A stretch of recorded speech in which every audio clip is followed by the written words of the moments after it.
Blackpool in the middle of summer, it can mean only one thing. That's right, it's the World 8-Ball Pool Championships for the 2000 season.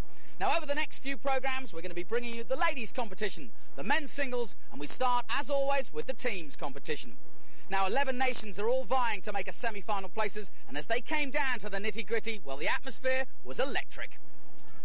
The round-robin stages couldn't have been closer. The top 4 sides all finishing on equal points, each player in a sudden death one-frame shootout, and national pride at stake. The pressure is always on to perform. Sometimes they say, how they missed that shot, but they just don't realise the pressure that the players are under. It's a lot of experience for guys like us that enjoy the game. It's been well worth it.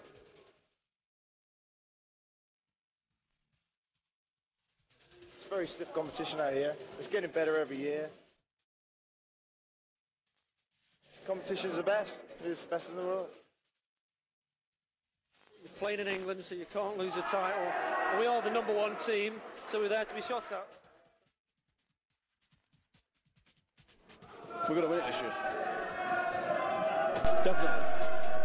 So certainly an air of confidence about the Irish team, and why not? They're through to the semi-finals against Australia. But first up, it's England versus Wales. Let's go to David Boban and Mike MacDonald to look at those teams. Thanks, Jonathan. Yes, 11 nations down to 4. Everyone obviously feeling very positive, very confident, very optimistic, and why not? The Irish in particular. Well, Mike MacDonald, the team manager, is with me here in the studio to watch the action. The Irish do sound very up for this, don't they? Yeah, and they've every reason to be so, David. I think they've got a great team here. They've done very well in the round-robin sessions, and they're coming into the semi-final today with high hopes. The only thing you might say is possibly they've never won it before. I wonder if that might just hold them back. Well, last year they almost went and won it, and I think this year they've got the motivation, and they've got that good old Celtic blood running around their veins. Yeah. And Tony Holgate's the captain for them. Yeah.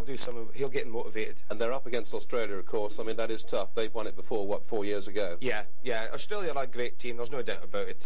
But Ireland, I think Ireland's maybe just got the edge over Australia at this one. Right, let's take a check then, shall we, on the 2 semi-finals that are coming up. England against Wales, and that's followed by Ireland against Australia. England, of course, the defending champions.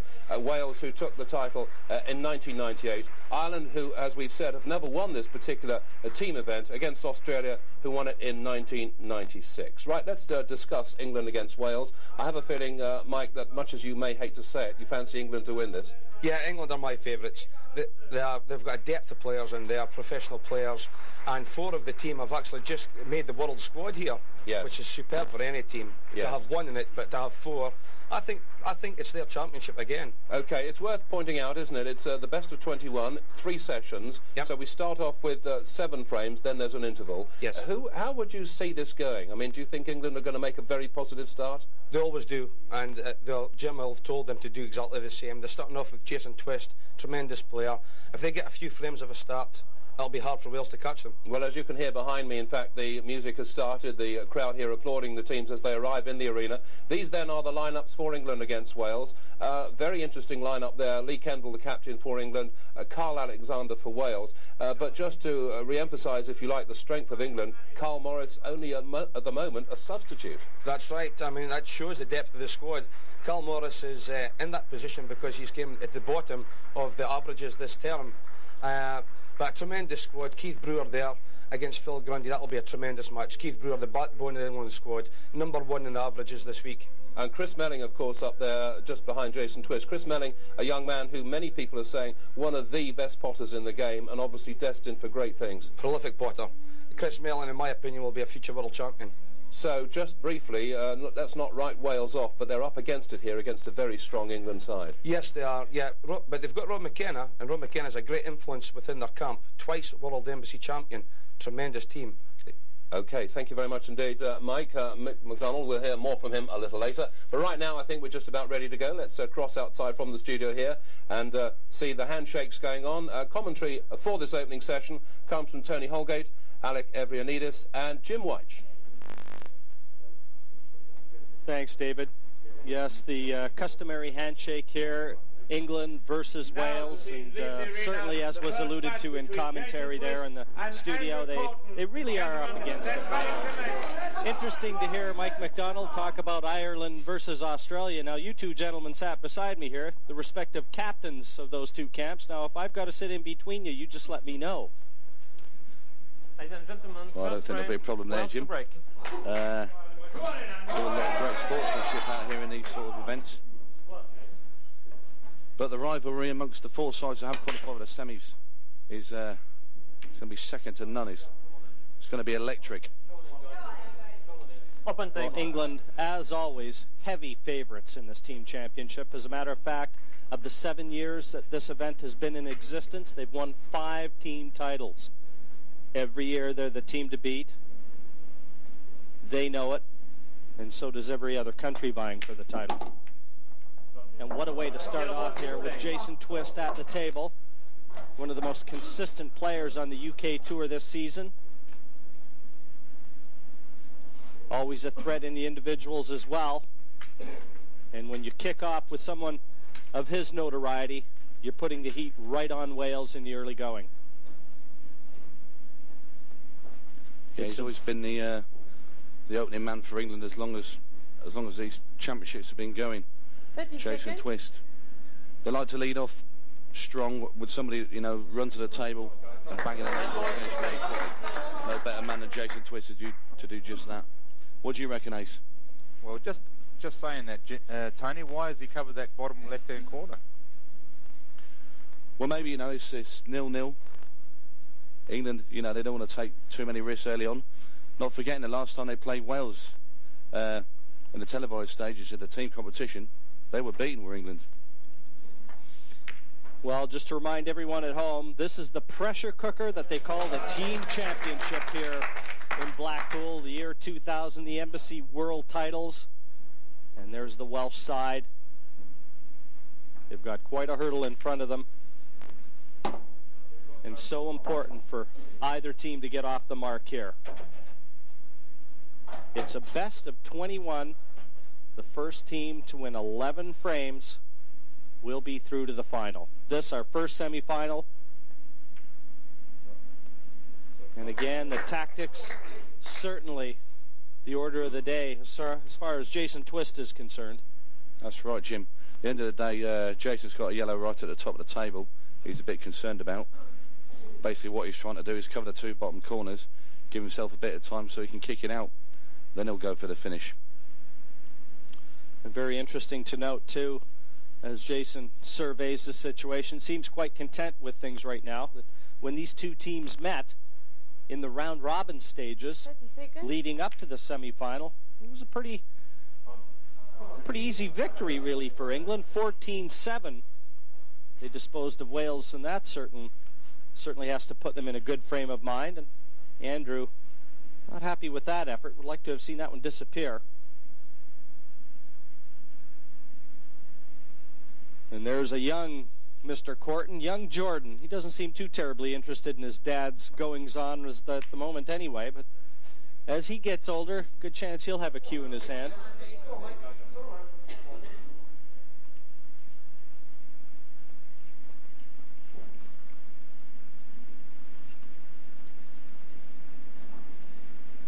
Well, just looking at the balls here, Jim, I think Andrew's in a lot of trouble. There's not much happening, and he's really going to have to decide where he's going to give 2 shots on one of them bottom corners. He can't pot all them balls in the other end of the table, so he's going to have to probably give 2 shots on and clear one of the pockets for him. Yes, of course, giving the 2 shots would mean an intentional foul.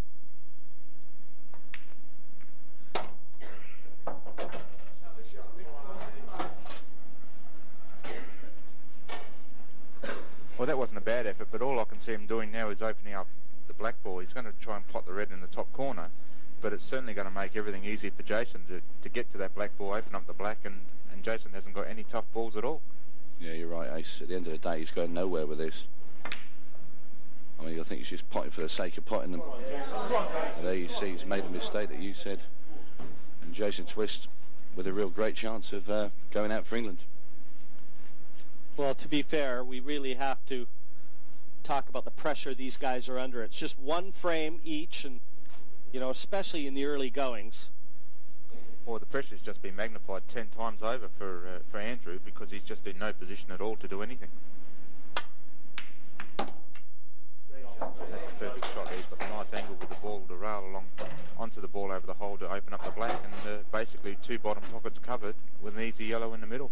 It should be all over here. Tony? Yeah, you're right, Ace. And when, like you say, when you're in a strong position like this, Jason knows he can go full-blooded for these and not really worry about anything. Well, he's tried to open the black up, but he has done so because he hasn't actually opened it up for the corner, but it's certainly on in the centre pocket. Yeah, I think it goes in both, actually, Ace. It's very tight, though. I think the centre pocket's a lot easier, though. At the end of the day, he hasn't got to even work the cue ball, has he? What we call ABC, Tony.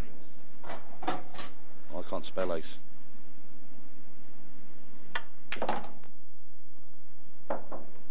Well, this has been a sound opening for Jason Twist, and had a very good average during the team championships here leading up to the semifinal. In fact, winning 2 to every 1 that he lost, 16-8 of the 24 played. This is no easy shot, Jim. I'll tell you, wouldn't like the cue ball to be too near that cushion. Tough ball now. Come on, Andy, son. Come on. Missed the black, and that's an uncharacteristic miss from Jason Twist, but what about his position now on the shot before, Ace? Now you see he left himself very, very close to the rail. Yeah, it was a poor shot considering he had 2 balls to work on with right over the bottom pockets. To end up there was terrible. Well, now plenty of options for Andrew Corton. He doesn't have to attack from this position. He can try and just hide that cue ball in behind one of the reds. I think it's important for Wales, if they're going to win this match, is to get in early. England have had, all the 4 teams have had 2 defeats during the group stages. England's 2 defeats came against our team, and it came against Australia. Both those defeats, I know for a fact, we went in front very, very early. We managed to just stay 2-3 frames ahead of them all the time, and I think you was pretty much the same, weren't you, Alec? Yep, that's right, Tony. I think we got to a 3-1 lead, and they kept on pegging it back, but we had the less pressure. When you're trying to make up ground, it certainly is tough. That's a good shot there. Put the pressure back right back into Andrew. He's either going to try and pot out or try and get another good snooker. Really, that's not far from going into the centre pocket there. That's a good effort from Jason.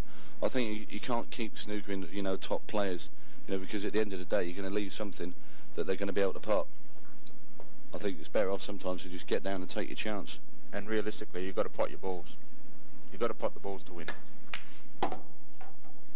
I don't think that's the greatest shot in the world. And McHill, Lee Kendall looking on. Obviously, their own little bit of commentary there. Well, I don't really know what he's trying to do there, Jim, because if he was trying to get on the ball into the middle pocket, that's grossly overhit. And if he's trying to get on the ball on the bottom, it's so underweight, it's ridiculous. Well, he had no choice but to play the snooker. He's played it very well indeed. But I can't see him missing the black here. He's just going to give it a ride and hopefully maybe a bit of luck to put it in the centre pocket. Well, that's what I said before. You're always when you're giving top players like Jason Twist chances, in the end it could work against you.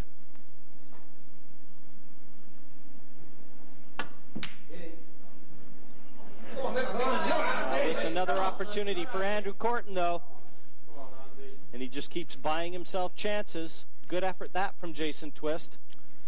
Well, he's got to take the red at the bottom of the table now, Jim. At the end of the day, he's got an element of safety here. He's cutting it into the bottom right-hand corner, but he's taking the cue ball to the top of the table for the 2 reds in the centre. But also, he's not going to leave the black red easy at all, should he miss. Which he hasn't. No, this has to be a gilt-edged chance right now. And I think the Welsh side feel pretty optimistic about Andrew's chances at the moment. And if he can complete the victory here, that's the sort of start they were looking for, and I think the body language says it all for Jason Twist. Well, this is the big shot here. Left himself a long way from that ball. I thought he could have just stunned the ball into the centre pocket and kept the cue ball nearly in the centre of the table. You can see there he's got the away angle, which cheat the pocket. Well, that was nerves, pure and simple. You saw the cue go for a holiday there. Let's look at the hand, everything. That was pressure. Well, that was awful. And the 8 down, and England takes the first frame in this race to 11. It was on the edge until the very end, but Jason Twist happy, and so are the English side. The young up-and-comer, former world junior champion, Chris Melling, representing England. He'll be breaking off, and a formidable opponent in Neil Blake from Wales.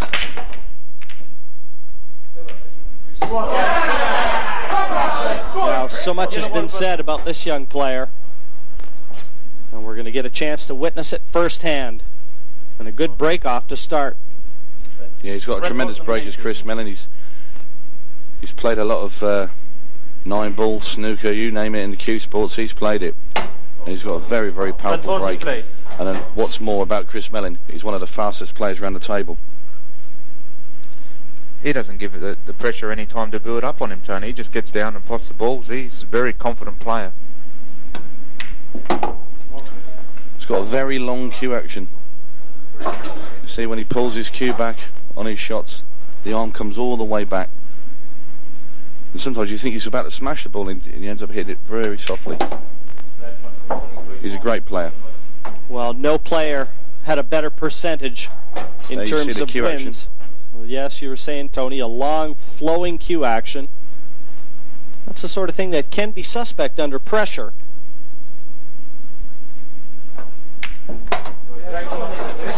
Mind you, the nerves at 21 years of age haven't really matured yet, have they? It's all about having fun. Well, he's qualified through the junior ranks of the England setup, Chris Melon. He's actually been world junior champion. He's a senior, and this is his first showing on the television. And there's a lot of promise of this player. He's going to be one of the stars of the future. Might well be one of the stars of the present.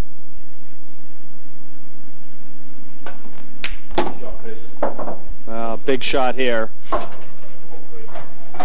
And this will be a pot if he gets it. Won't have to do anything with the white. That 8 looks available. Can concentrate 100% on this red top left.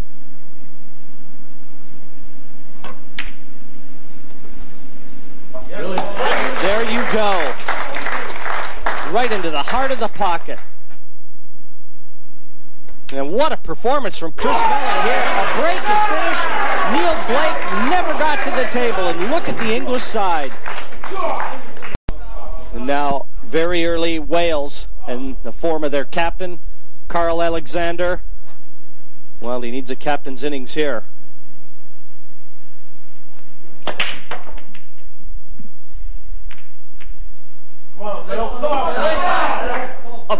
England just beat you in so many ways. It doesn't matter who they throw out.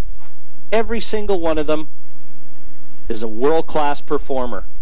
There's just no time to catch your breath. Well, I'm just thinking now, they've got to get on the board and at least get on the board and get a start. That's the hardest frame to win sometimes, is the first frame. And when you look at how many chances they had in the first frame, you wonder where they're going to get it now, because they're just coming so strong with England players. Yes, young Phil Harrison. We've seen him on Sky Sports screens before. Good young player as well. And you see the referee just touch the table there. I believe Phil's got a hearing impairment that the referee will just touch the table. In effect, a 30-second warning.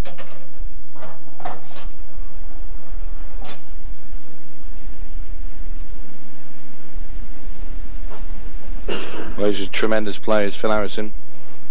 Like you say, there's just no let-up in their team. And he's a very positive young man as well. Well, he can see the finish here too, Tony. It's got the ball in the bottom left-hand corner to come out for the centre, ball in the centre of the table near the centre pocket, and really only the black to worry about. It's a good shot as well, Ace. Yeah, he's played it perfect. He's got two options now. He's got either the one going up to the top right-hand corner. He's played that with a bit of side. That's a tough shot, really. Well, back in 1998, the English side was defeated by Wales in the final, in the World Team Final.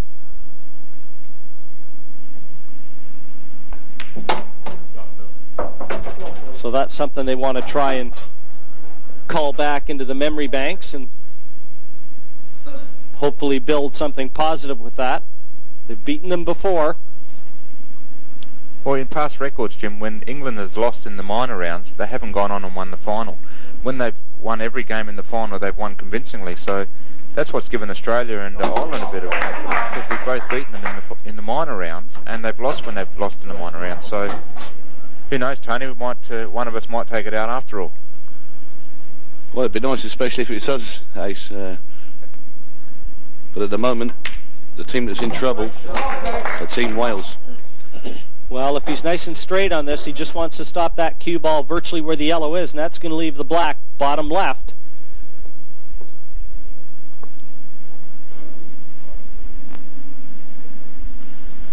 I'll tell you what's also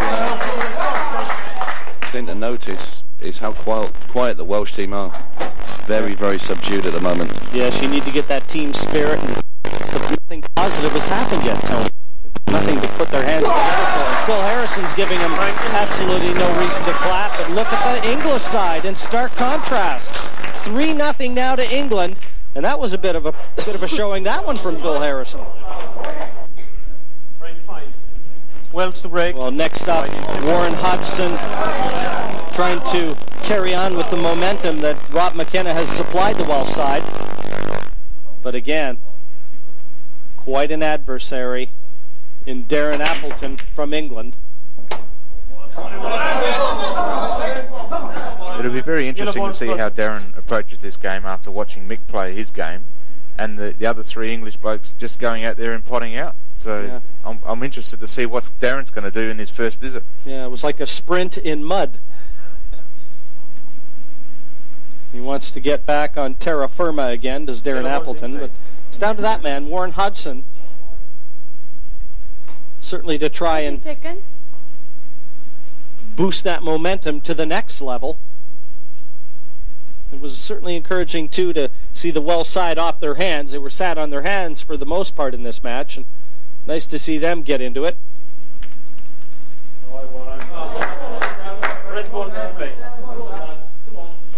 You see here already Warren's got a little bit of control there and left Darren absolutely nothing. So this could be another slow game here, which is what Wales want. Well, it worked for them last time. They slowed the game down. And they put England under a lot of pressure. Mick Hill cracked. If they can do it again, maybe that's a tactic now for Wales. Maybe that's what they want to do.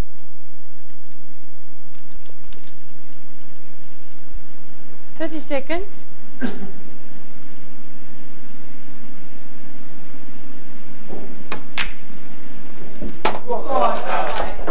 Super pot there, but doesn't avail him any position. No, he's certainly quite happy to be aggressive, but unfortunately he's left himself no result from the next shot.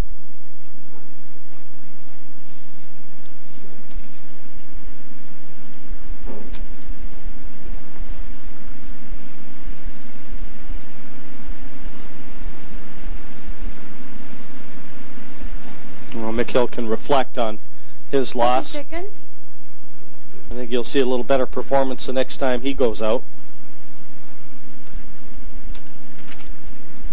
I think Darren's under a lot of pressure here because he's going to open up the black ball here and leave Warren half an opportunity to maybe pot out, depending on where he leaves the white. Come on, Warren! Well, here's two shots. Well, he went for the big cross double. Here you see it again. He's tough bridging. It was a great effort, but unluckily, Darren Appleton has knocked in Warren's yellow ball, and that's 2 visits to the Welshman. Was that a little bit cheeky, that double, would you say? Well, it comes back to the scoreboard, Jim. This is what he should be doing, and this is exactly what Mick Hill should have been doing in the last frame. Just being aggressive and having to go and really applying the pressure, but unfortunately it failed on that occasion. 30 seconds. Well, time remains to see if Darren Appleton will be getting out of his chair. That's a good opening one. He's got the 2 visits, remember. So he wants to try and hold that second visit as long as possible. In the awkward yellow that's in the middle of the table near the black ball, that sails into the centre pocket. What he's got to do is keep his nerve here now, Ace, isn't he?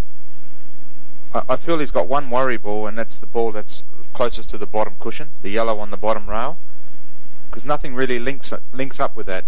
He's got the yellow in the centre of the table for the centre pocket, which is what he's lining up to now, to run forward. He's missed that one, but still has his second visit.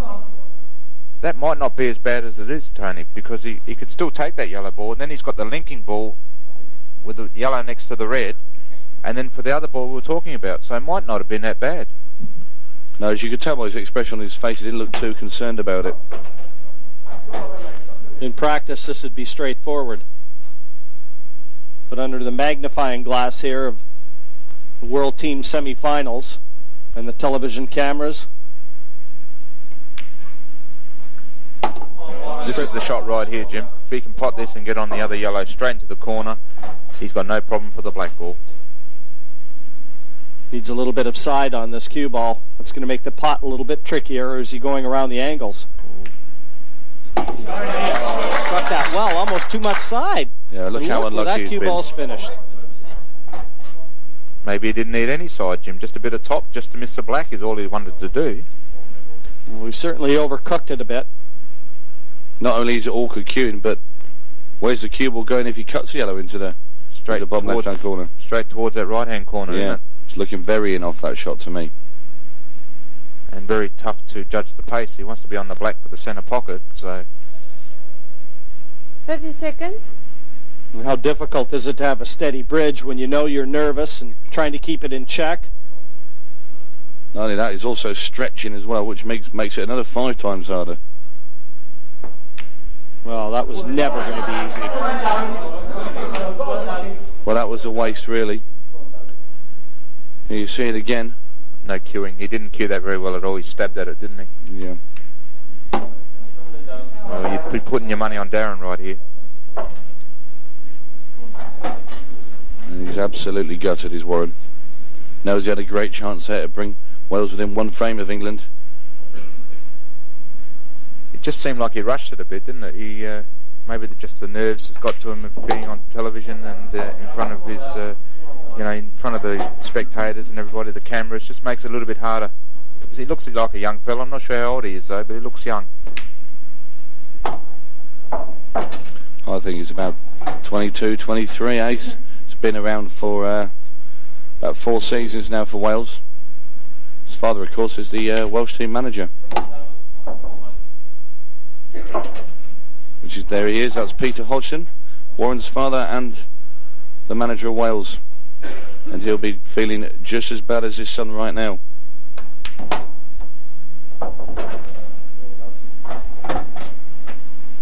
Well, Darren Appleton very quick to help him remember that miss.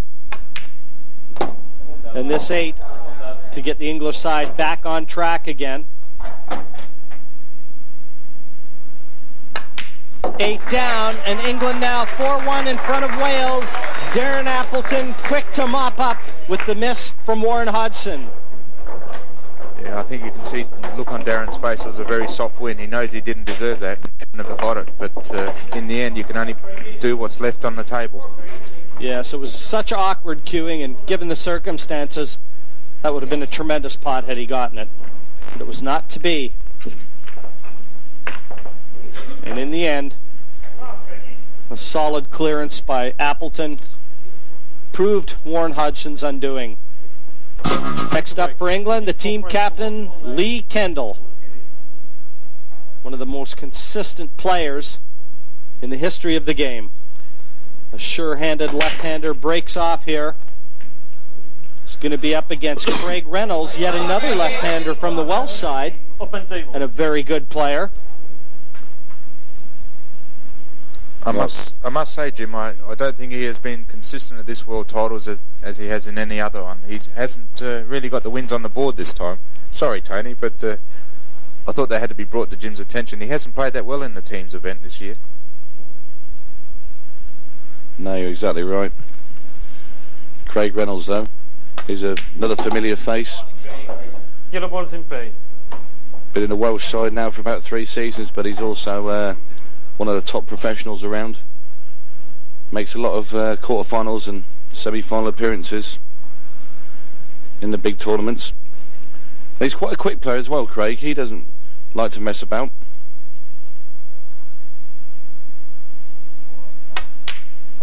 He's a gentle giant of the Welsh team.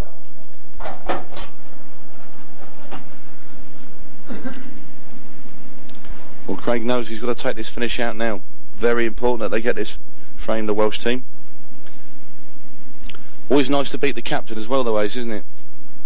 We have to endure that throughout these team events when one of us go down. That's right. The captain's meant to be the leader, and he's the one that's meant to do all the work. So if you put the captain out of his place, well, it certainly helps your teammates.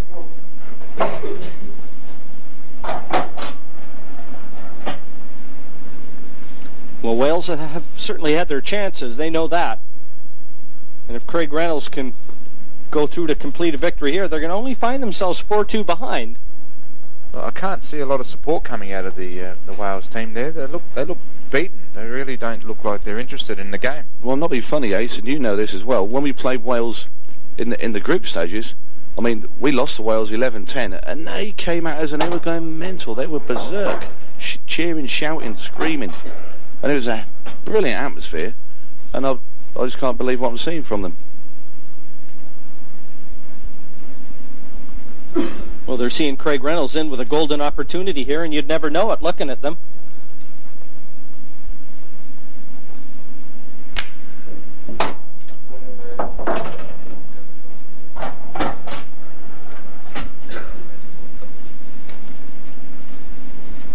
Well, if Craig takes this yellow bottom right, it's all going to be about position. He's got to clear the gap between the red and the black to get through to that yellow bottom left. It looks like it passes. And there you can see it's, if it does, only just. I think I'd be taking it now, maybe. Tony, what do you think? Yeah, you got to play it dead weight, though. I think Craig's took the right option, because if he played it first time, he's going to have to play it very softly, and he wouldn't really been getting on the last yellow very easily. Well, I was considering the yellow into the centre pocket, but it still would have been a tough shot, I agree. Well, I think he's got to roll this. Yeah, definitely. Yeah, half a pocket there. He's got it. No. I was going to say, surely he was never going to go in. He hit the knuckle there first. As you watch it now. So he's hit it very slowly, but you see the yellow just catch the jaw, hung over the pocket. Still not in a bad position, though, Craig. Lee Kendall, obviously, he's got a red down there. He's got a lot of work to do if he's going to win the frame.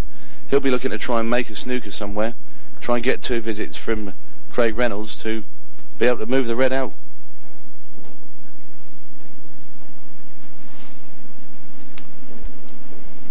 "30 seconds.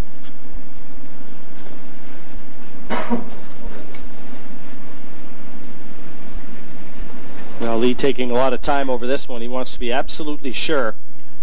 Because, as you said, laying that snooker, it has to be a good one. I'll tell you what, he might have left a gap there, Jim.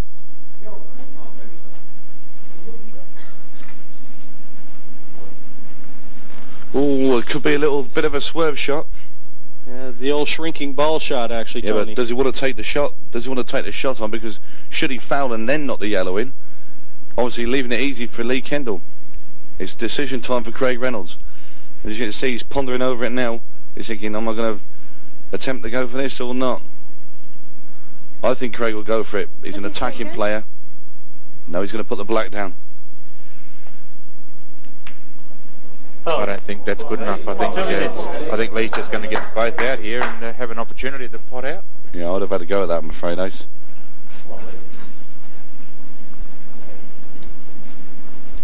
I think one of his teammates or his manager just said, why didn't you have a go, or could you see that, or wouldn't have been much of a swerve, but Craig said, no.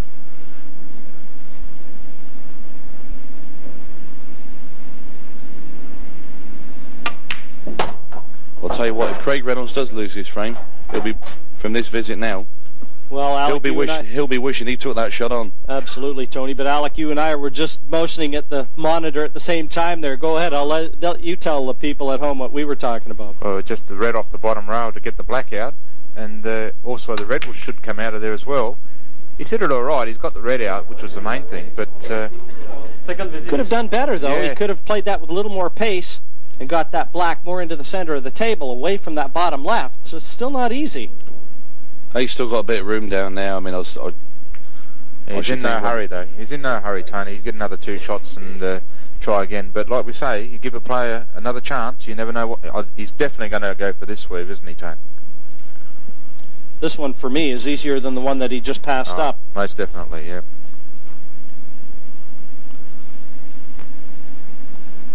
Here he's got that left cushion to aid him. If he just underhits it, he can clip that yellow in off the left cushion. I'll tell you what, if he refuses the last one, he'll probably tap into the red now and just give Lee the 2 visits. 30 Try and make him waste a shot. I can't believe this, Tony. Oh, 2 visits. I thought the way he left Lee the opportunity last time to pot out, and there he's nudging Rob McKenna. Why didn't he have a go at that? I seem to believe that he should be having a go at it. Yeah, I think you're right, Ace. But at the end of the day, there's only the one man can make that decision, and it's the one at the table. Craig didn't fancy it. Well, I think Lee's pretty happy with it right now. I think Lee will go for these now. And why wouldn't you? 2nd visit. It's not that tough to get on the 8 ball. Well, I just feel that Craig Reynolds, he's had 2 opportunities for me to have a go. And if you don't go for it, you don't gain anything, do you? I think we both agree the first time was a tough swerve, but definitely the second one. I agree there. Here it comes back to being 4-1 up, and still doesn't want to have a go. I mean, Craig will eventually get out of these snookers if he doesn't have a go at these balls. Well, this one's really an impossible swerve. Nothing's impossible, Jim. How about improbable? I reckon I've seen Tony get one of these before. We've got bigger ones than that before, Ace, I'll tell you.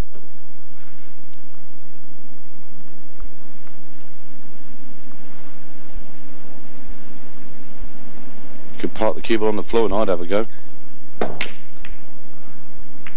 Foul. 2 visits. Well, how would you like 2 shots from there, Tony? Yes, please. Yes, please. I mean, that's just, well...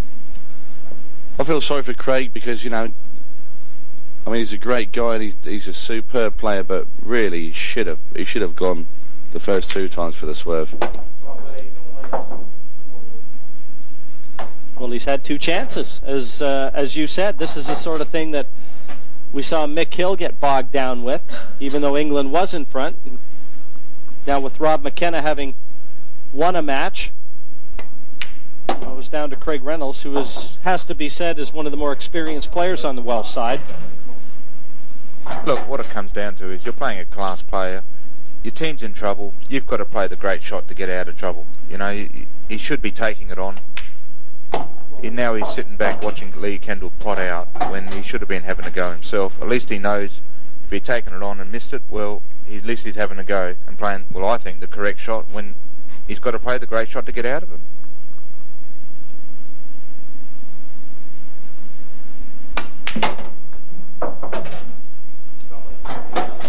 The comeback doesn't only happen by playing the correct shots and playing great pool, but you've got to play the great shots to win the games as well. And that's what inspires your teammates to do that.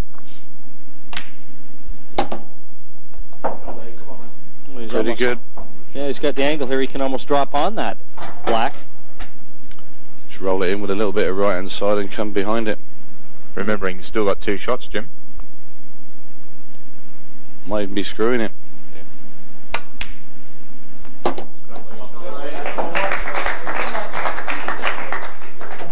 I don't think he mattered. He didn't care where he got, as long as it was round the back there, any pocket, centre, corner or top corner, he's happy with either of them. I think he'd rather be not queuing on the cushion like this. Is that going to hit a cushion? It's a bit soft. That's a foul shot. Unbelievable. Well, that is unbelievable. Well, here you see him strike the 8-ball. As you know in world rules, if you do not pot a ball after the cue ball's made contact with the object ball, a ball must strike a cushion. That the cue ball didn't, the 8-ball didn't. And Wales can thank their lucky stars. Well, that, folks, could be the momentum swing that Wales has been looking for. 4-2 behind. They needed something good to happen, or certainly in this case, something bad from the English side. But could that be the turning point? And now we've got England #1, really, Keith Brewer against Phil Grundy that you see breaking off there. Well, you see the black going in. Obviously, in world rules, black off the break. It's just a re-rack. The balls are set up again, and the same player comes up and has another go. There's no penalty at all.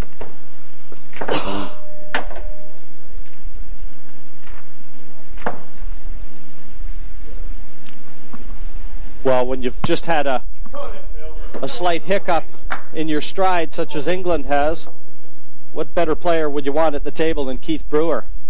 And that's what Phil Grundy has to contend with now. Looks very nervous, this Phil. Has played on the big stage before. Up and down.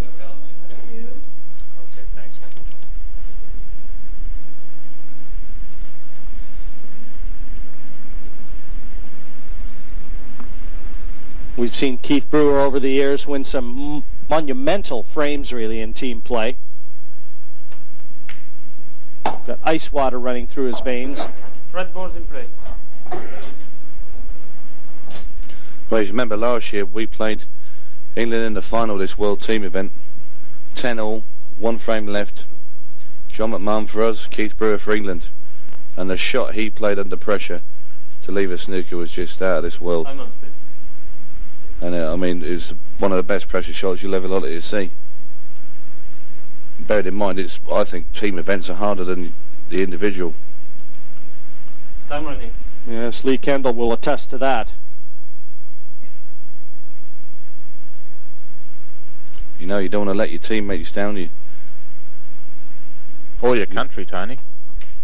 Well, that's right. Or the players that you're representing from your country. You're the best of the lot, and you're trying to win for them, not just yourself. That's exactly right. Great positional shot there from Keith Brewer to get on his awkward ball in the centre, and he just missed. I think he was trying to develop the black there, trying to get the black out into the open, knowing that he has control of the bottom end of the table. Look at this. Well, that's a mistake you won't see very often from Keith Brewer. He's just checking to see if he's taking a chunk out of his cue, his tip even. There's not much tip there, to be fair. He does play with a very low tip on his cue. I actually asked him about that, and he said that he prefers the low tip because he gets a lot more power out of it. But obviously, there's a element of miscuing that does come into it when it's so low.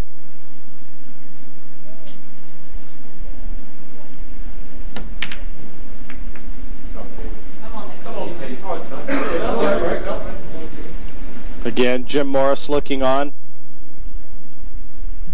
4-2 in front. The English side right now, they enjoy that lead. See that shot that Phil just played then, Tony? Just trying to create a problem for Keith. I mean, he's creating a bigger problem for himself because he's not going to be able to get the yellow out in a hurry. But it's just slowed Keith down a whole lot because he can't get to his reds. It was a good shot just to hold back. And I don't think Keith was happy with that red falling in. He's not going anywhere. He was just trying to cover that other pocket as well. Well, it's a tall order, I think, now for Phil Grundy to win this frame at the moment. The tactical magician, Keith Brewer. Always like him in the trenches for you when you're playing.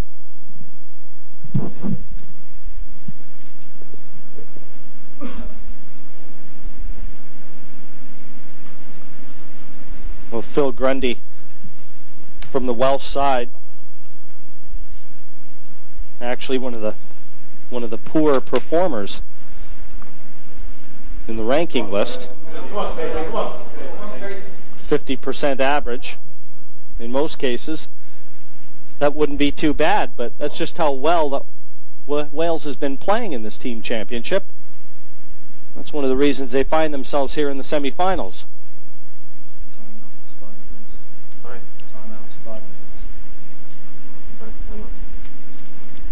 I think Keith's just contemplating whether he should be trying to pot out here. I think he has got the opportunity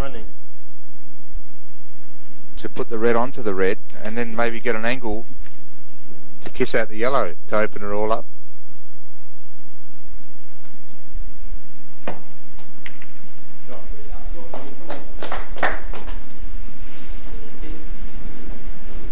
Well, I don't think much of that shot. I don't understand what he was trying to do there.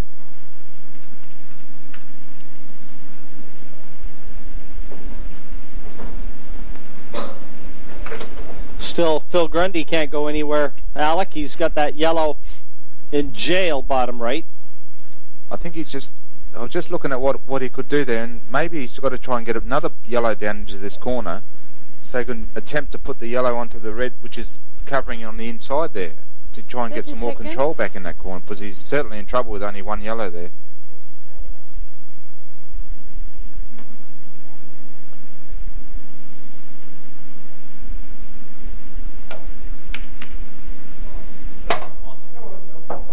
There's Mr. Corton Jr. and Sr.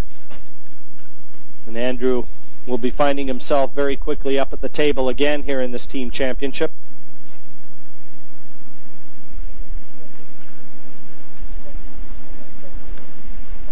So what's he going to do, Tony? How's he going to get out of this game? Well, he's got to try and get 2 visits from somewhere. And there's nowhere really on the table I can see him getting them. Keith can sit there, bide his time. Well, especially while he's potting his balls, he's not going to have anything to work with him soon. And if you think they're trying to get the 8 ball over there now, there's not really many options for him. I think if you get the 8 ball over there, it's only going to be in Keith's benefit. Yeah, well, the only other thing he's going to have to do is put another yellow there then. As I suggested, he didn't want to go in off though. He didn't want it over on that side. He should have been over on the side rail, so then he could maybe put the yellow onto the red and cover the bottom pocket.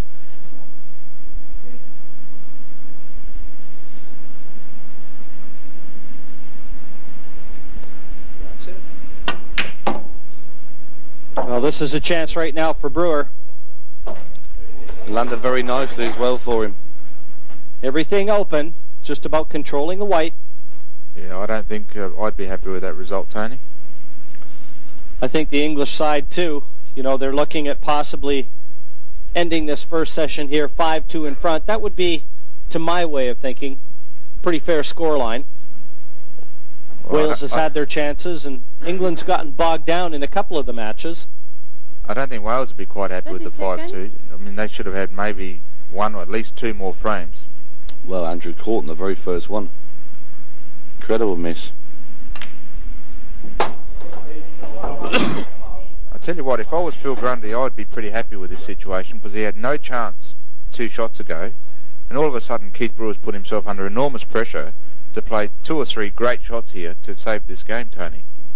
He wasn't really forced to have a go, but he thought the opportunity was there. Well, I think he'll just be looking to leave himself an angle now so he can pot his last red and just kick one of the yellows out of the way.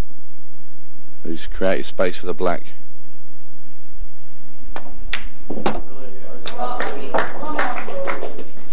And there you see he looks pretty good. He's got the red into the centre now, rolls the cue ball forward, kicks into the yellow on the left-hand side in the middle of the table. He's got the black in the right-hand centre, or top corner if he chooses. Well, I would prefer to be playing it rather than watching it, but geez, it's not going to be easy. There you see he's got the angle. 30 seconds. Got the snooker too, though, Tony. I don't think he played that with any conviction at all. It was a tough shot to put some power into that when he's very close to the cushion, considering he miscued earlier. Keith's a player that doesn't like to play the power shot. He likes to stroke the ball around the table, you know, and just work the white in small spaces. Mick Hill there looking very distraught by that shot. This isn't a straightforward hit either. It's only got half the 8 showing. He could go in off as well into the centre if he just clips it thin. He didn't have to hit a cushion. It was a total snooker. I didn't think he'd be having a go at that. I think he had to make sure that he hit it. I'm sorry, I didn't realise he had 2 shots. Second visit in now. But he's got to make it here.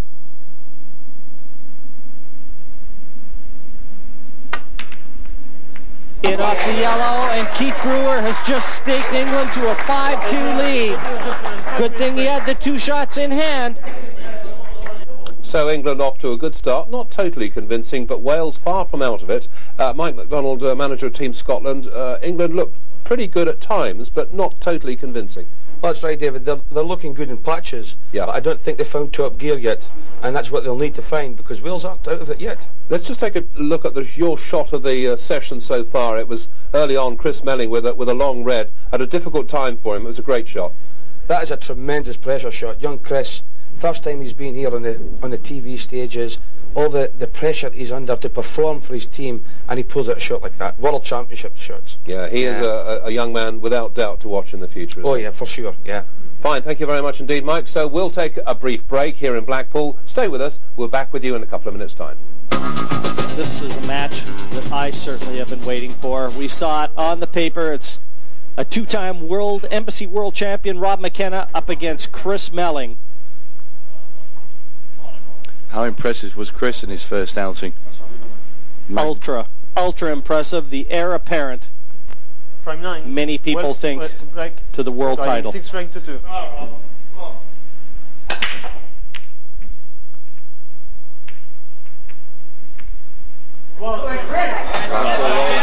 So important for McKenna to pot one off the break there.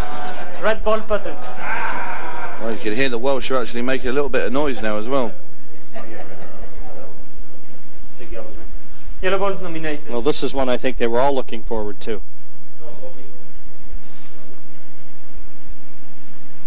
And they look a little bit more animated as well, even though they just lost the last frame. 6-2 down. Their best players at the table. Just asking the referee, Christoph, there for the rest. Was having a laugh and a joke with him. Yellow ball's in play. He's played a good shot there, Tony. He's got on one of his tough yellows.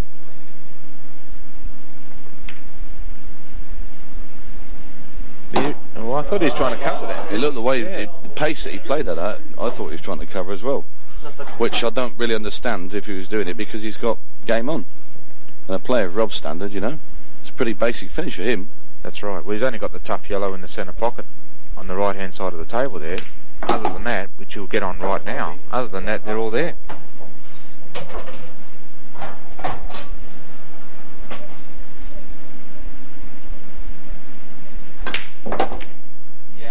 I don't think he had any real need to do that at all. No, but it's worked out all right though, Tony. Oh yeah, it's not too bad, but I mean, you know, those sort of shots can from time to time go wrong, you know, and it's just unnecessary. But yeah, he's in great shape here, and you don't expect Rob McKenna to miss.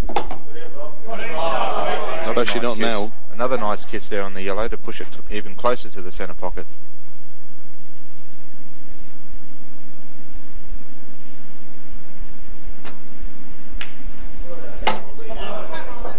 McKenna doing just what he had to do to keep Wales in this against young Chris Melling, great young player in the making. If you keep him off the table.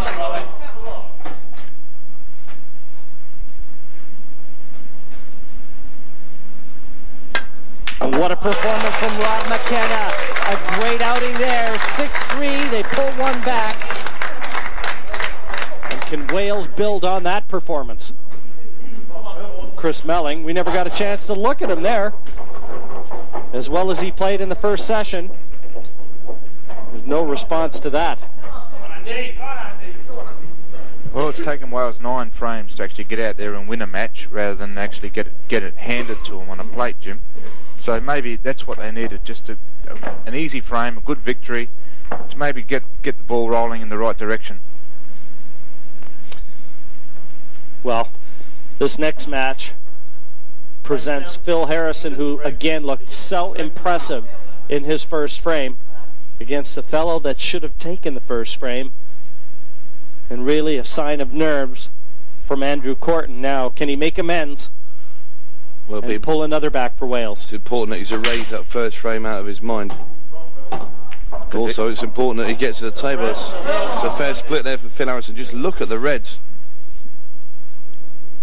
If he's got any thoughts about what happened in that first frame, I wouldn't want to be in his shoes at the moment, because he'll be finding it so tough out there. Red ball's in play.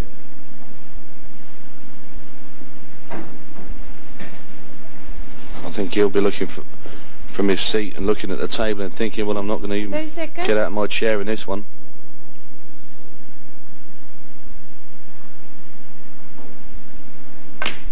Well, I believe it's very much a frame of mind where if you believe you're not going to get a shot and that you think the player's going to pot out, and you might as well just sit down and put your cue away, well then, if that player happens to miss, what frame of mind are you in? You're in the wrong frame of mind. You should be thinking, when I get my chance, I'm going to get out there and I'm going to pot the balls and win the frame. Not, oh, what am I going to do now? He's missed. You know, that's exactly the wrong frame of mind you're in. You've got to believe you're going to get a shot, and when you do get that shot, you're going to put 100% behind each shot and win the frame. So hopefully he's thinking he's going to get back to the table, even though it looks pretty easy for Phil. You just got to be in a positive frame of mind all the time, Tony. Do you believe that Phil Harrison's going to pot out here, then, Ace? I do, but I'm not the one coming in next, Tony.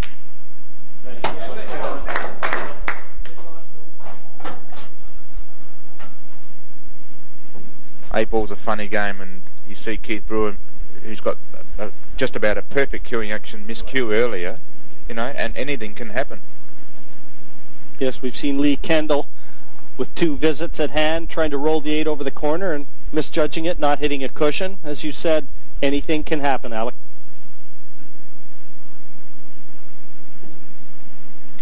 $30 seconds.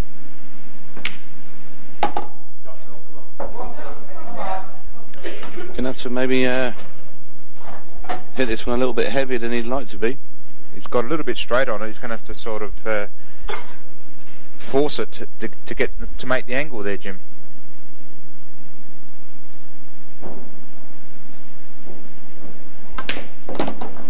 And look at that, he's ended up short. Well, I'm not sure exactly what he wants to do here, but this never looked like getting to where it needed to be. Well, just looking at the whiteboard, it looked like he put right-hand side, because when he hit the bottom rail, it went left rather than going right towards the ball. Yeah, I think he's trying to double this. Very good at these sort of shots, Phil Harrison.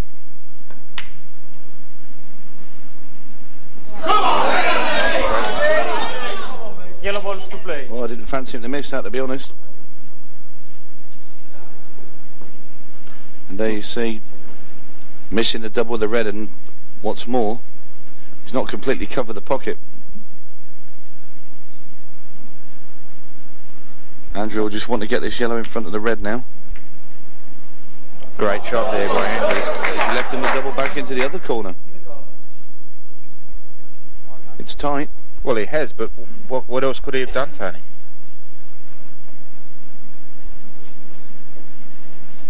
He may have tried to force it in there off the red, clear the pocket, maybe get on one of the other yellows for one of the centre pockets, but the way he's been going, he hasn't really had a good opportunity in the game, or the other frame that he played.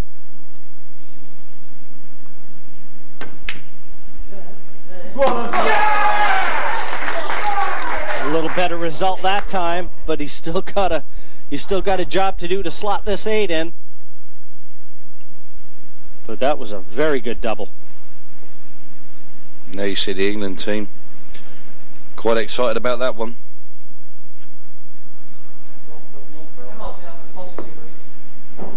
Sweaty palm time for Phil Harrison.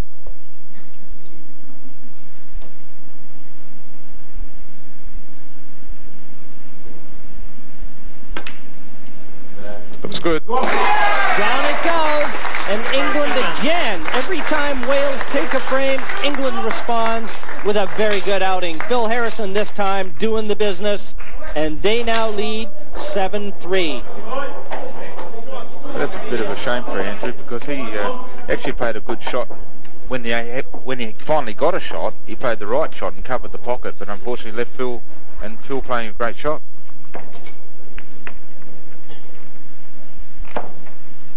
Another look at the 8. Right into the center of the pocket. I'm sure Phil very relieved to see that disappear.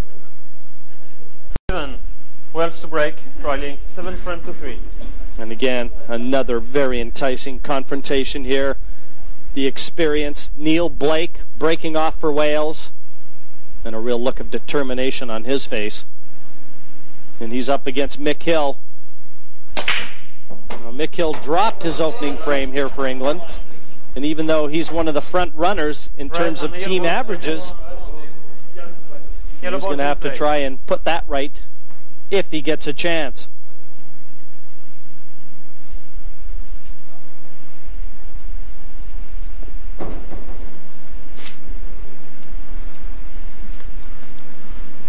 Neil Blake was the victim of a Chris Melling onslaught in the first session. Melling broke and cleared up. We never got a chance to see Neil get out of his chair other than to offer congratulations. I wonder if he's going to repay the favor. Well, Neil's certainly one of the better players in the Wales team, more experienced players anyway, so he'll be out there trying to make up for that first frame.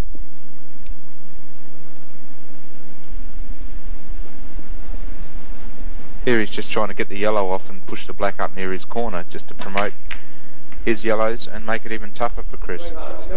That's a good shot there, Tony. Red balls to play. Yeah, he's composed himself well. Played the black down the bottom of the table. Got it right next to his yellow. He's in a strong position now, Neil Blake.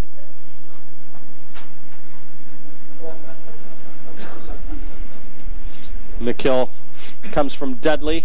A lot of good cues in that neck of the woods.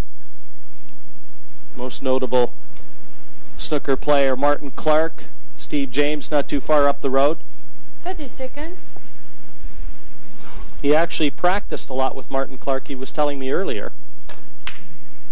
And he's a pretty useful snooker player as well. I won't be happy about that, though.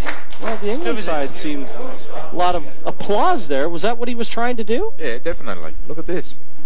The thing he's concerned about is he's brought the black just away a little bit out of the pocket. What Mick ideally want to do is leave the black right where it was with his ball in front of him.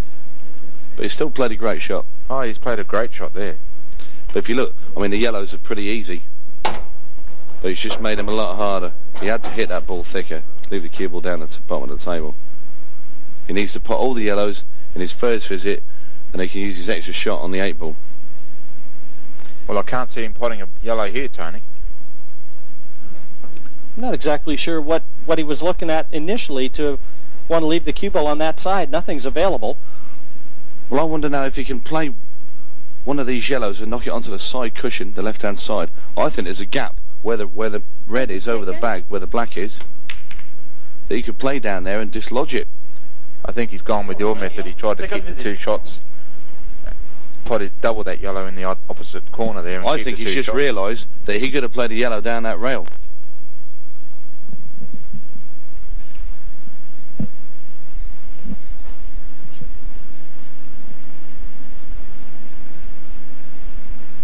A real look of concern, and understandably from Wales, trailing 7-3 at this juncture.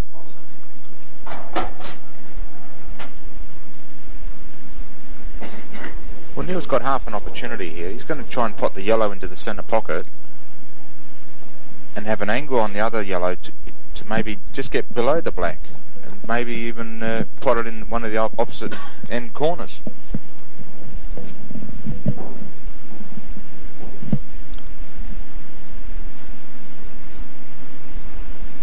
Seconds. I think he's got a decent angle there. And the red's nudged away from the cue ball enough that he can actually cue right at the cue without being too awkward. So what he wants to do now is just play a little bit of bottom and come towards the bottom cushion where the black, underneath the black, and try and get a shot maybe in the centre pocket. Or the top corner. He's got the 2 pockets to choose from. Definitely. Well, he's got a full kiss on it. I think he's got a shot. It in the middle? I think he can clip this 8 into the right center. And that's all he could have asked for here, is a chance. He certainly played it firm. I don't know if I would have gone quite like that, Tony. I think I'd have tried to just drop on it. Just caress under there. Well, you can see there the black does go. It's a big shot, this. Yeah, I was just going to say, Tony, how big is this?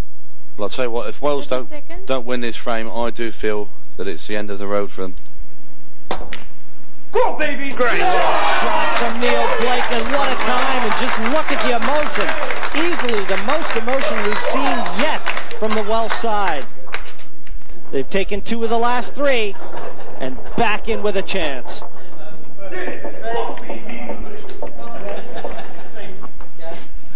And watch this 8 again. What a shot from Neil Blake.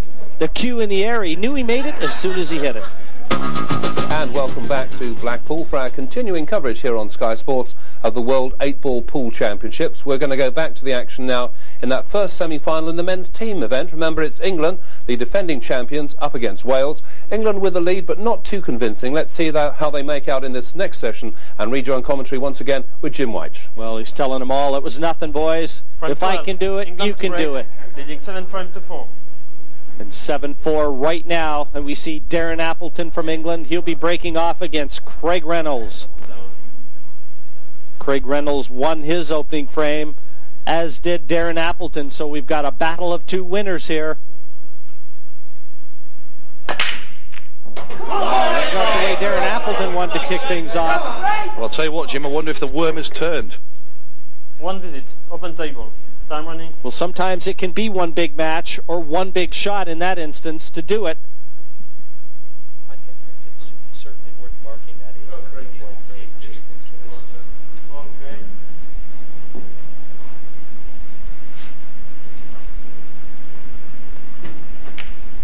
Here's a big opportunity for Craig here. These yellows look great, don't you think, Tony? Yeah, he's got a great chance of an out. I mean, you're playing against somebody like Darren Appleton. He's got the break against you. You're just hoping for a shot. But Craig has come to the table and all the balls open. Your teammates just pulled a frame back for you. And Craig knows how important this frame is.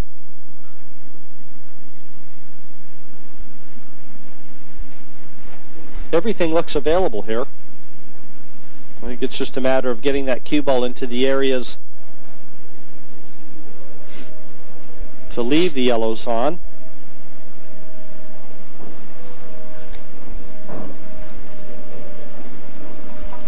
It's nice to see the Welsh side a little bit more into it. They're starting to look a little bit more relaxed, Jim, I think. Well, that really was a huge win for Neil Blake. It's down to Craig Reynolds to try and keep that flag flying high.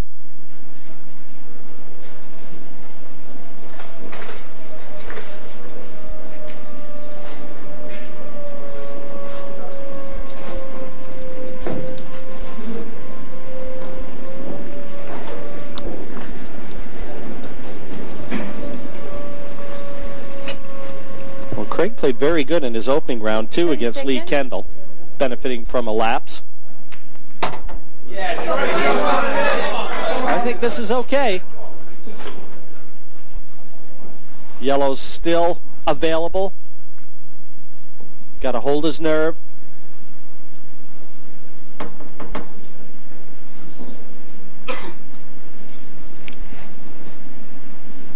Craig's been in front of the television cameras before on Sky Sports, so he's not going to be afraid of this moment. There'll be no fear. 30 seconds.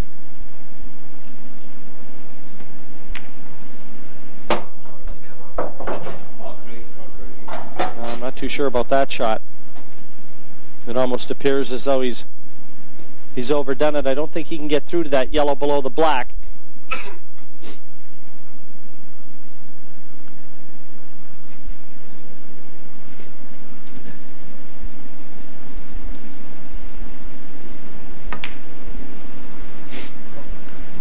I'll tell you what, he might have left himself a chance.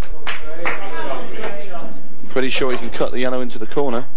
Darren knows he can. Darren's sat in that sort of angle. Yeah, but the problem, Tony, is the cue ball is going to be going back into the center of the table. He's in danger of snookering himself behind the red. It's got to be absolutely dead weight. What do you reckon, Ace? Oh, I reckon no problem at all here. Just a bit of right-hand side, and he can go up near the blue spot.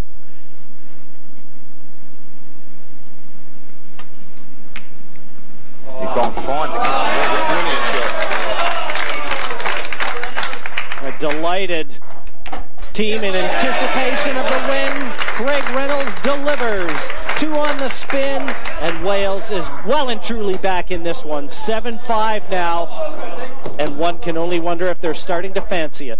And this last yellow clipping into the bottom left, and just look at the 8. You'd like to be plumb on 8s like that all day. Yeah, great control from Craig Reynolds there.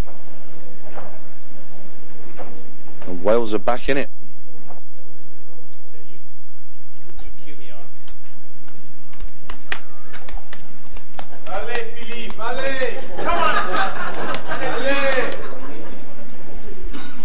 Well, there's Carl Morris, England's reserve. He's being called into the fray in place of Lee Kendall. Morris, of course, the 1998 Embassy World Individual Champion. And what a reserve he is. Yellow ball potted. Up against Phil Grundy, and Grundy having potted a ball off the break. I wonder if Morris is going to get an opportunity here.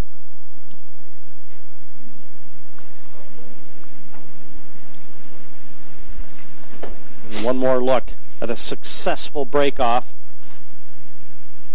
This is a great chance for Wales. Well, they're on a roll, Jim, aren't they? And all manufactured, really, by that 8 that Neil Blake slotted into the center pocket. It's got them off their seats. Yellow ball's in play. And that little Jordan Corton, Andrew Corton's little baby, he still doesn't seem to be into it too much. I wonder if he'll be a future Welsh international.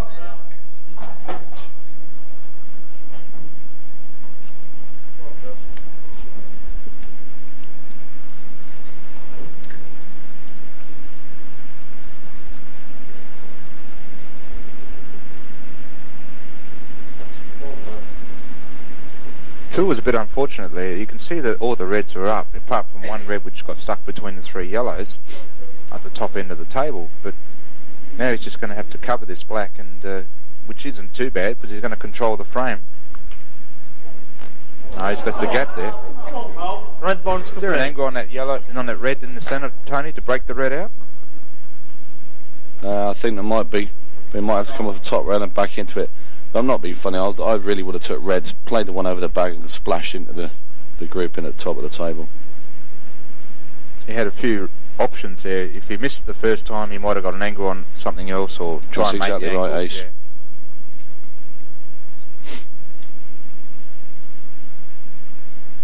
30 seconds.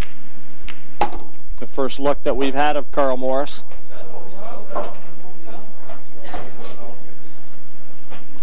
And replacing Lee Kendall, as I said. Lee just hasn't found his form in the team championships yet. And as good a player as he is, imagine being able to throw in a former world champion as a replacement. That's just how strong this English side is. Lee must be pretty disappointed as the captain, though, to be sitting out. I mean, the captain's meant to lead the team, and unfortunately he's sitting on the bench. 30 seconds. You've got to think that Wales will be pretty happy about that, Tony. Yeah, I think really it was a strange decision. I mean, okay, Lee fell short when he had the 2 shots on the black ball, but you know, it's always a strange decision if you take your captain out the side.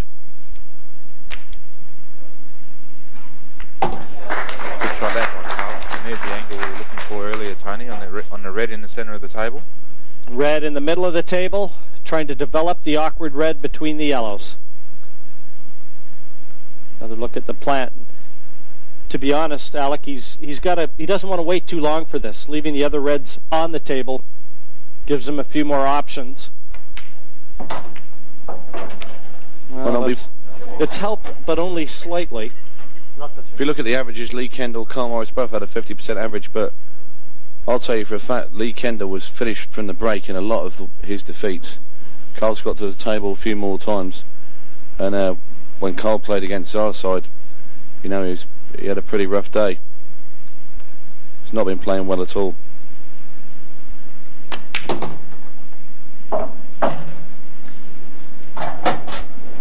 Now that red is available top right. That awkward red. So he's actually got away with this all right, because he can go travel up and down the table to get back on the red there.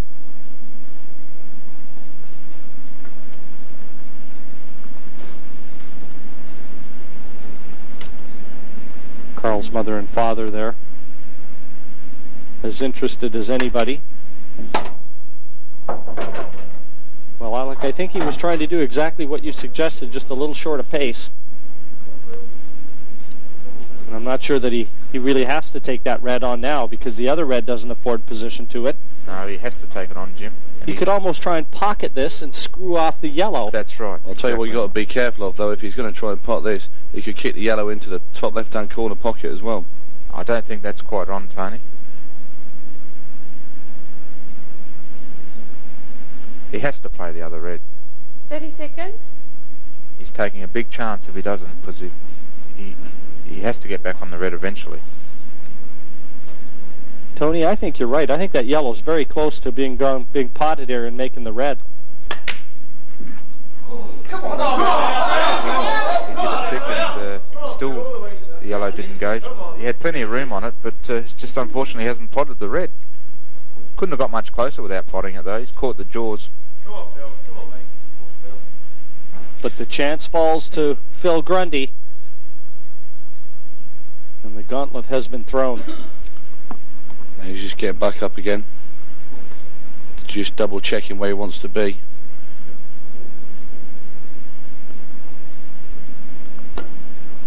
This is such an important juncture in this match right now. And that's a lovely shot from Phil Grundy.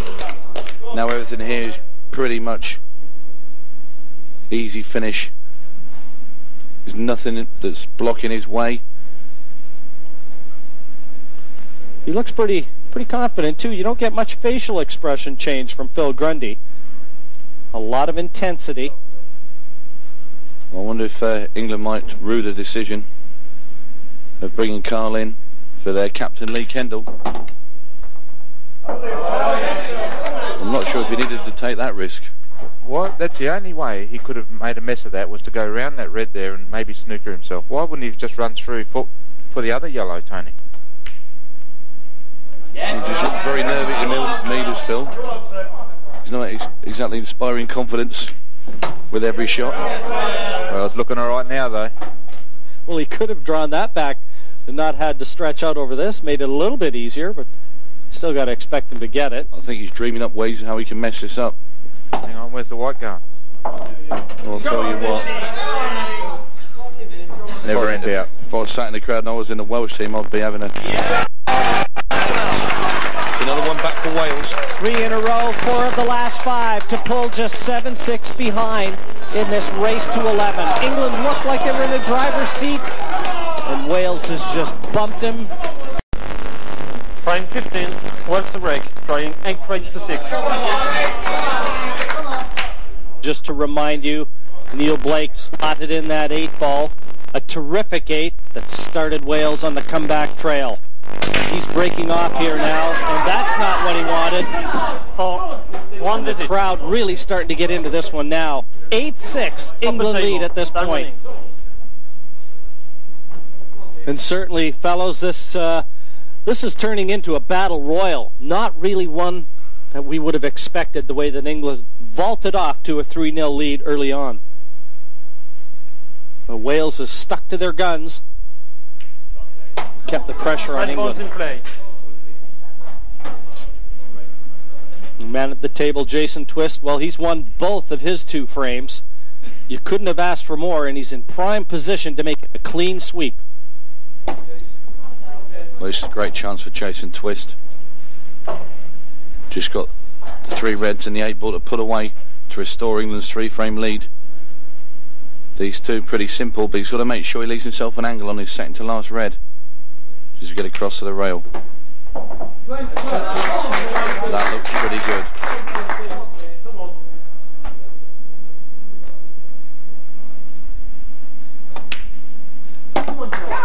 Well, for me right now, Jason Twist has been the England's version of the man of the match. Every time he's been called upon in the early going, he has come out and done the business. And yet again, restoring that 3-frame lead to England, 9-6, and wanting just 2 more for a place in the finals.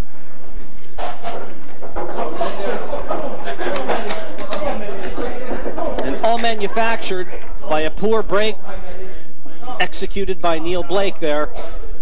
And that was his last visit to the table. And that's exactly what England would have wanted. Right into the 3rd session, knowing they've been pegged back, come out quickly and restore that lead with confidence.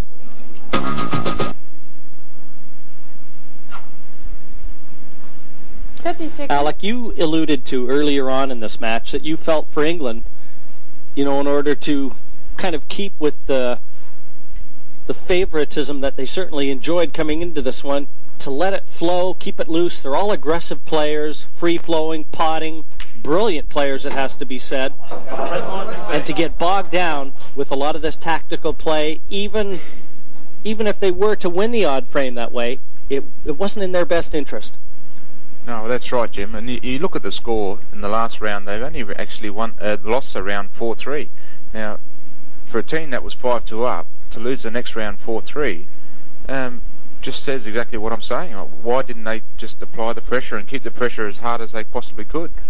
Wales have done well. They've fought hard for their matches and hung in there in a lot of situations, and all of a sudden, 9-6 down now, considering Jason went game off the foul break in the last frame, but they're still not out of it. They've still got Rob McKenna to get through if England are going to win it with the next 2 or 3.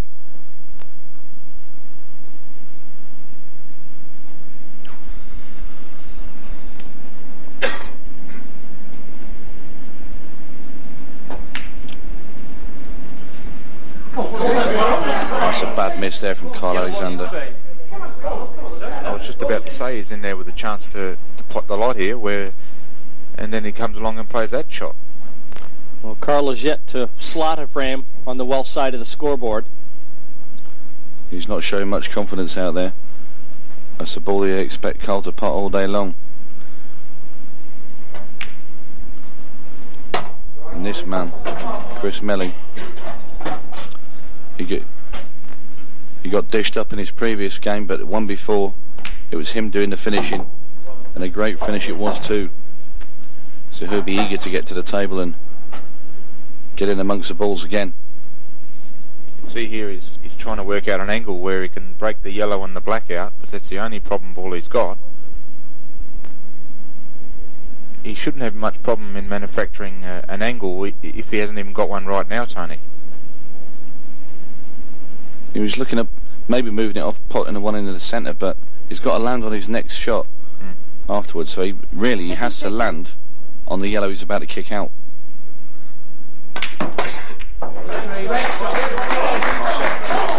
Just like that, Ace. Now what a shot. Beautifully controlled. What a lovely cueing action this young man possesses. Reminds me a little bit of Quentin Hahn, Alec. Oh, definitely, Jim. He's pretty solid. He's got that long action like Tony said earlier, but you don't see him miss the easy balls, and that's part of the game. You've got to make sure you get the easy balls. He wasn't happy with the way he finished before on that. The other shot into the corner, but he had no problem in slotting that into the hole. Well, I think it's going to be a deep screw now here. A lot of power in this shot. Pulling the cue ball into the centre of the table. Here he goes, digging very, very deep. Oh, it's a super shot from Chris Melon.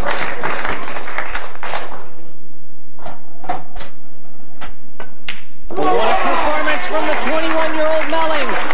Very quickly, one mistake was all it took, and England now on the brink of victory in this semifinal. 10-6 they lead Wales and want just one more frame win for a place in the final. It only took one error from Carl Alexander, and it came in the form of the missed red. And what a terrific controlled shot in dislodging that awkward yellow there for Melon. This is what I've come to expect from all the English team, Jim, and that's why I've been really surprised in the way they've approached the other games.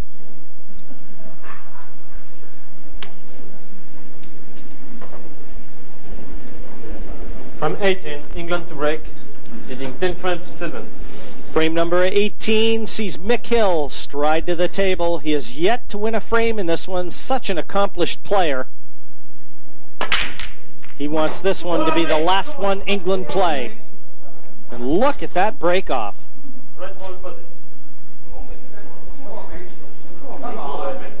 10-7 right now for England as we see Hill's break again. Red straight into the center pocket. He's not entirely happy with that, Jim. He hasn't got an easy red to start up with. Even though he's potted a red, we know that he's only got to nominate them and he's on them. But 30 seconds. He seems to have a reasonable shot on the ball, the highest on the table, the red on the top left-hand corner.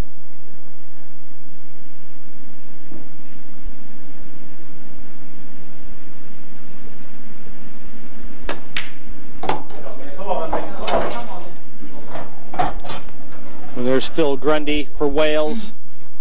Phil will be wondering if he's going to get a chance in this one.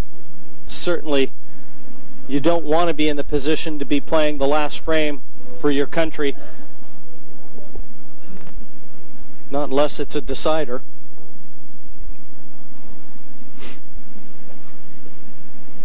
And Phil won his last match when he went out against Carl Morris. He's taking on a tough one now. If he gets it, it's home, I think, Joe. It's a great shot to get that. Well, we said that about Phil Harrison in the last frame. We felt he was going to bring the bacon home. But he slipped up. But are there any banana skins out there for Mick Hill, Ace? Well, I think it's a bit early to say that he's got it for sure, but he looks confident. He's rechecking everything and he knows what he wants, so we'll see how he goes, Tony. 30 seconds.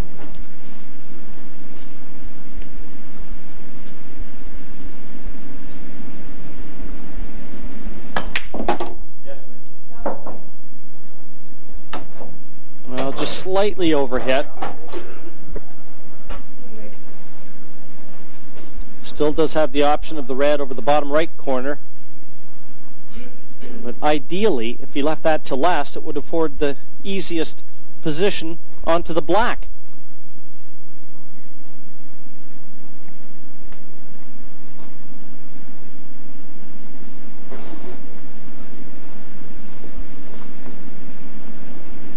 Thirty seconds.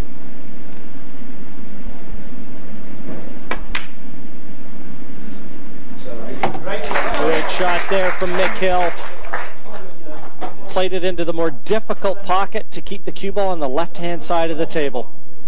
And what a pot that was. Now, the red down the left-hand cushion, and if he gets this, the writing could be on the wall here for Wales. She's got to control the cue ball over to the right-hand side of the table. It's looking very good.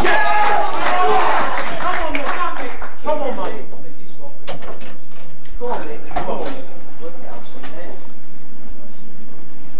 That's where he wants to leave the cue ball. This was a nice pot. Played it with a little bit of left-hand side on the white. I don't like the bridging here, Jim.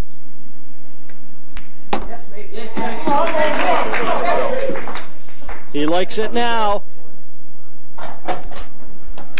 Yes, goes down, and Mick Hill and England have advanced to the final yet again. 11-7 over Wales. The team that has been so dominant over the years is through to the team final one more time. So victory then to England, 11-7. It sounds convincing, but we're just debating here in the studio whether or not it was. Mike McDonald, the Scotland team manager, watching and enjoying the action with me. Am I right in saying that? I mean, 11-7 sounds good, but they actually didn't play that well. That's right, David. I thought Wales came back very well in the second session and put England under the cosh. England were good in patches throughout the match. Yes. But overall, I think they need to find another gear for the final.